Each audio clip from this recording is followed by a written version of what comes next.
I married the wrong man. On my wedding day, I smiled in every picture. My makeup was perfect. My dress was flawless. My family was proud. But I was dying inside. Because 1 hour before walking down the aisle, I found a message that changed everything. I should have stopped the wedding. I should have run away. But I didn't. And that almost destroyed me. My name is Amara. I met Tunde when I was 27 and tired of being alone. He walked into my life like an answered prayer. Tall, handsome, successful, the kind of man parents prayed for, the kind of man friends envy. He didn't chase me, he pursued me. Morning tests, random flowers at work, long drives on Lekki Ikoyi Bridge at night.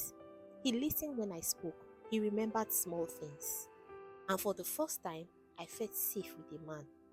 And safety can be addictive. When he proposed after 3 years, it felt natural. Everyone celebrated. God answered you, my aunt said. I believed it too. But love has a dangerous habit. It hides what you don't want to see. The things I ignored, Tunde hated losing control. Not in obvious ways, in quiet ways. If I disagreed with him, he would go cold. If I didn't answer his call quickly, he would accuse me of disrespect. If I spent too much time with friends, he would say they are influencing me. At first, I thought it was just being protective. But protection slowly became possession. He started checking my phone, asking for passwords, questioning harmless conversations. And somehow, I always ended up apologizing, even when I didn't know what I did wrong. But he never hit me. He never shouted. He just knew how to make me feel guilty. And guilt can control you better than fear. On our wedding morning, the house was full of noise. Makeup artists, bridesmaids, music playing softly in the background. Tunde left his overnight bag in my room while he went to greet the guests. That was when I saw it. A second phone. I had seen it before. He said it was for work, it was for business. So I believed him. The phone vibrated. I don't know what came over me. Maybe instinct, maybe God, maybe a part of me that was tired of pretending. I opened it and a message popped up. Are you sure you're still going through with it? You promised me last night. My heart dropped. Last night, I opened the chat and I saw all of them. The photos, the voice notes. I miss you. I can't wait to hold you again. I wish you knew the truth. 3 years. He had been with her for 3 years. The same 3 years he was planning a future with me. My hands were shaking so badly I almost dropped the phone. There was even a recent transfer alert. He was paying her rent. My wedding dress suddenly felt like a costume. The mirror reflected the bride, but I felt like a fool. I could have ended it. I could have walked out. But outside the room were hundreds of people. My father, my mother, family and friends who contributed money. The shame felt heavier than the truth. So I did the unthinkable. I dropped the phone, wiped my tears, and fixed my makeup. Walked down the aisle to marry a man who was in love with someone else. The first months were normal. Too normal. He was affectionate, attentive, almost too careful, like someone hiding something. Then the distance began. Late nights, secret calls, business trips that didn't make sense. When I confronted him about the message, he didn't deny it. He smiled and said something I can never forget. But you still married me. That sentence broke something inside of me. He knew I knew. He knew I saw the phone and the messages. And he knew I was trapped. After that, he stopped pretending. He became colder. He became crueler with his words. He would say to me, if you were enough, I wouldn't need anyone else. That night I cried so hard I couldn't breathe. But I stayed because I was ashamed. Because I didn't want to be the woman who couldn't keep her marriage. Because I didn't want people to say, she rushed. So I endured until the night everything ended. The night I discovered the truth. It was almost midnight. He was in the shower, his main phone lit up on the bedside table. A call came in. The name wasn't saved, but I recognized the number. The second phone number. The same one, the same phone number. Something inside me said, answer it. I did, and a small voice spoke. Daddy, when are you coming back? Daddy? I couldn't breathe. The voice continued. Mommy said you're sleeping there again. A woman's voice came in quickly. Hello, who is this? My body went cold. He didn't just have a girlfriend, he had a child, a whole family for 3 years before our wedding, now during our marriage. When he came out of the bathroom and saw my face, he knew. This time, he didn't deny it. He just sighed. I was going to tell you eventually. Eventually, I felt something shift inside of me. Not anger, not heartbreak, something stronger. It was freedom. I didn't scream.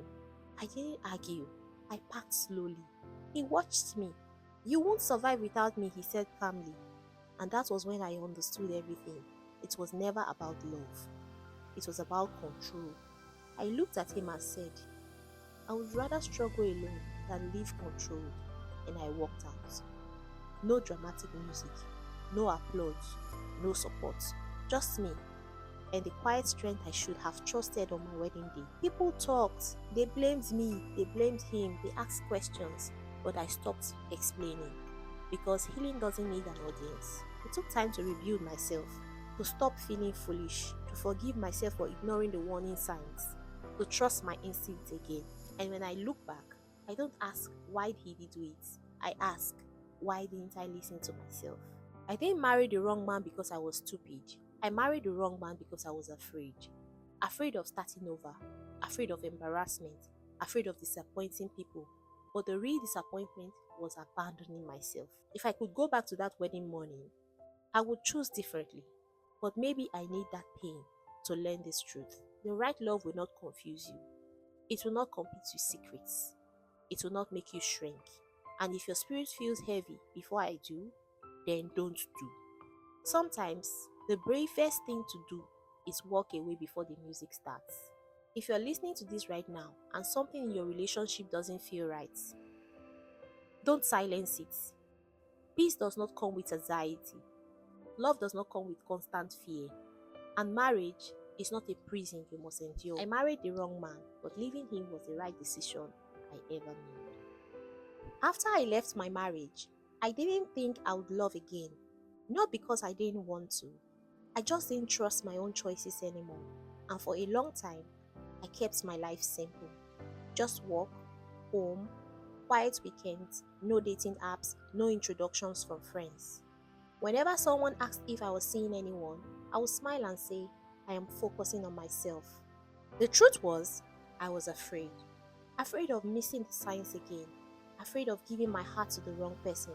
Afraid of starting over and falling again.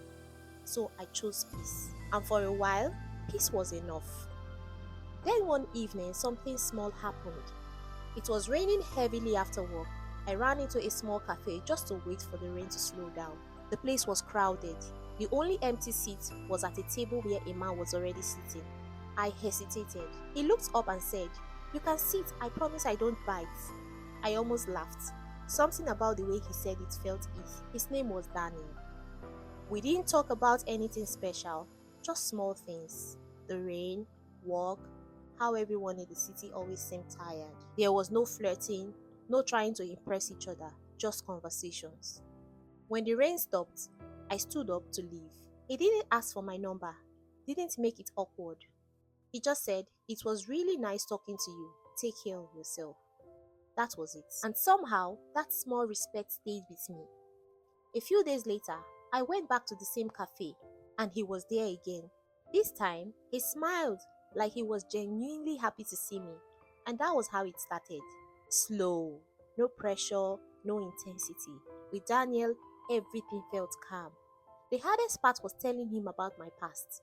The marriage, the betrayal, the divorce. The shame I still carried.